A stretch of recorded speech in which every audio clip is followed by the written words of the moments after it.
नमस्कार, आप देख रहे हैं टाइम्स न्यूज और मैं हूं आपके साथ कंचन। नगरीय निकाय चुनाव की घोषणा अब तक नहीं हुई है और न ही भाजपा कांग्रेस की स्थानीय इकाई ने किसी उम्मीदवारों के नाम का पैनल बनाया है। लेकिन कांग्रेस में दावेदारी को लेकर इतना उत्साह है कि कांग्रेस नेताओं ने अभी से अपने चुनावी कार्यालय खोल लिए हैं।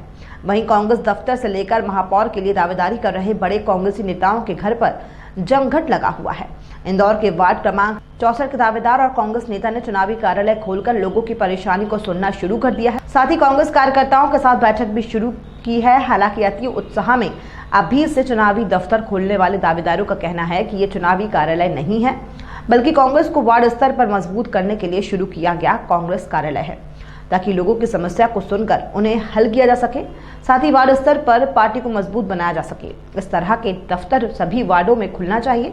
हालांकि कांग्रेस ने उम्मीदवारों के चयन के लिए इस बार स्थानीय समिति का गठन किया है, जो कि पार्षद और महापौर पद के लिए उम्मीदवार का चयन करेगी। हालांकि इस समिति की अब तक कोई बैठक नहीं हुई है। समिति के पदाधिकारियों का कहना है कि स्थानीय स्तर की कमेटी ही नामों पर मोहर लगाएगी। दावेदारी करना हर कार्यकर्ता का हक है। जो जिताऊ दावेदार होगा उसे ही टिकट दिया जाएगा। हालांकि चुनाव के पहले ही चुनावी दफ्तर का खुल जाना अति उत्साह की भी निशानी है।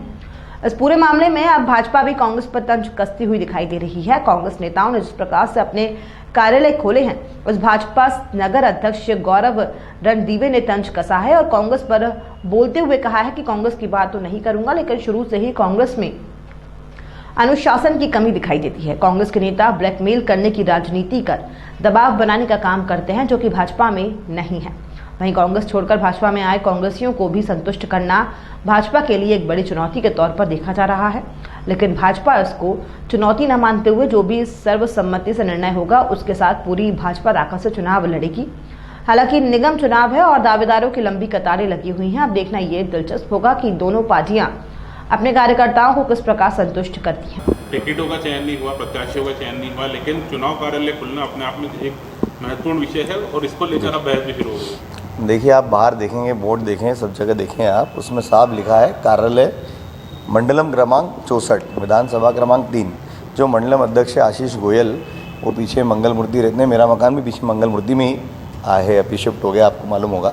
तो वो लगातार वो यहाँ पर संगठन के लोगों को बुला रहे हैं, आम आदमी की समस्या सुन रहे हैं और कांग्रेस के जितने भी वर्कर हैं यहाँ एक होकर रोज़ आते हैं। रोज़ चाय नाश्ता यहाँ पर होता है और सब लोगों का एक ही प्रयास है कि वार्ड क्रमांक 64 को हम कैसे जीतें। पिछली बार भी ये वार्ड हमारा जीता हुआ था, कुछ एक निर्दलीय व्यक्ति के लड़ने के कारण ये वार्ड हम हारे थे। कांग्रेस यहाँ हमेशा मजबूत रही है और 2,000 से प्लस ही लीड यहाँ पे कांग्रेस की रही है। तो इस बार भी ये प्रयास रहेगा कि ज़्यादा से ज़्यादा लोगों को जोड़ें, आम जनता को जोड़ें, उनकी समस्याओं को कैसे निपटाएँ।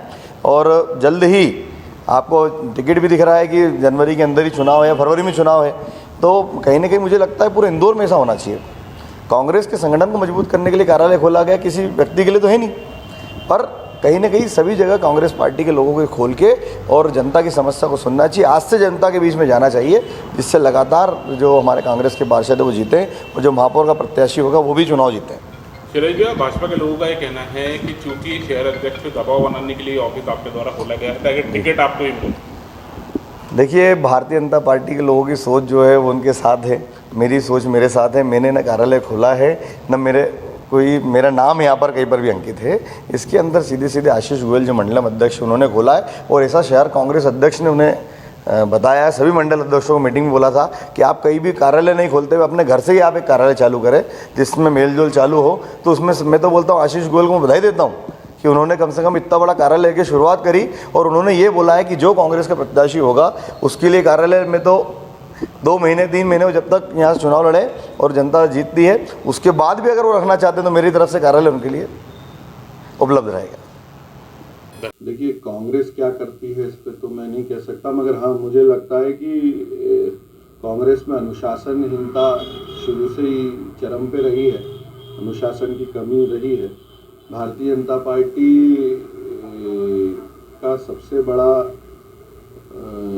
जो हम कह लें भारतीय जनता पार्टी के, चाहे वो हमारे नेता हों कार्यकर्ता हों, उनका सबसे बड़ा उदाहरण ही अनुशासन में रहना है। तो कांग्रेस का ये स्वभाव रहा है इस तरह ब्लैकमेल करना, दबाव बनाना, राजनीति करना, वो वापस से वही कर रहे हैं। एक बड़ी चुनौती बीजेपी के सामने रहेगी जो कांग्रेस से बीजेपी में शामिल हुए हैं, क्या उन लोगों को भी टिकट में प्राथमिकता मिलेगी? नहीं, ऐसी कोई भी चुनौती नहीं है। जो भी हमारे परिवार में आए हैं सब लोगों को समाहित करके सब लोग मिलकर सामूहिकता से जो निर्णय लेंगे और जो प्रत्याशी हमारे होंगे हम सब लोग उसको जिताने में लगेंगे। टाइम न्यूज़ देखिए अब आपके मोबाइल और स्मार्ट टीवी पर।